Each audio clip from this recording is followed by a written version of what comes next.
Semua benda aku boleh handle. Serangan jantung macam mana pun aku boleh buat. Tapi kalau laki bini cepat merajuk macam ni memang payah. Awek ni umur 45 tahun, datang daripada Taman Melawati KL, datang jumpa aku untuk pendapat ketiga. Minah ni simptom dia sakit dekat leher, sakit dekat rahang belah kiri dah 1.5 tahun. Dah pergi 3 hospital besar, dah jumpa banyak physician, dah jumpa banyak pakar jantung, dah buat exercise stress test normal. Tapi sakit dia tak reda-reda juga. Dia datang jumpa aku, dia cerita simptom. Aku cakap simptom ni macam simptom sakit jantung, tapi aku nak pastikan kena buat blood test, kena buat scan jantung dulu. Husband dia terus mengajuk nak balik. Aku panggil dia balik. Kenapa kau mengajuk nak balik ni? Aku nak minta buat blood test, nak buat scan jantung. Dia kata kami datang nak buat angiogram je. Kami dah penat, dah banyak jumpa pakar jantung, dah banyak jumpa pakar perubatan, dah buat stress test semua normal. Tapi tak dapat sebab isteri saya sakit leher, sakit rahang apabila jalan. Aku cakap kat Minah tu, engkau orang jangan balik macam tu je. Kalau simptom sakit leher, sakit dekat rahang berlaku hanya apabila engkau berjalan atau buat exercise, sudah tentu sakit tu sakit jantung.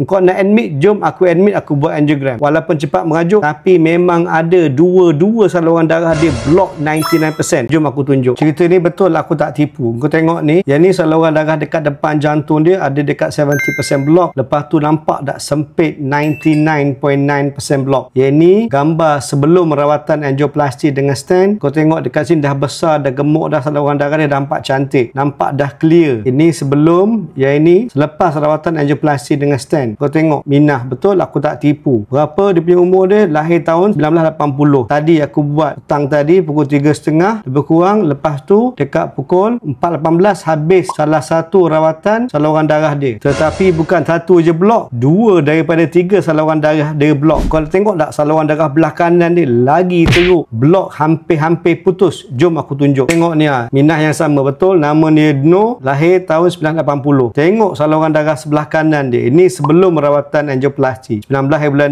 6, 3.46 petang. Kau tengok ni selepas, gambar selepas. 19 hari bulan 4 dekat pukul 5 dah siap. Ini gambar selepas rawatan angioplasti dengan stent. Yang ini sebelum. Belum, selepas. Nampak tak beza dia? Jadi nasihat saya kepada semua pakar-pakar perubatan, termasuk pakar-pakar jantung, dengar cakap patient. The diagnosis of angina, saluran darah tersumbat dekat jantung, adalah berdasarkan deskripsi patient, simptom diorang. Jangan percaya bulat-bulat stress test. Minah ni dah buat stress test walaupun ada 2 daripada 3 saluran darah block 90%. Bila buat stress test normal, tak nampak pun ECG changer. Tetapi simptom dia sangat typical. Troponin pun normal, ECG normal, stress test normal, echocardiogram normal. Tapi simptom dia memang simptom sakit jantung. Buat angiogram, aku dah tunjuk gambar. 2 daripada 3 memang block 99%. Sekian, terima kasih.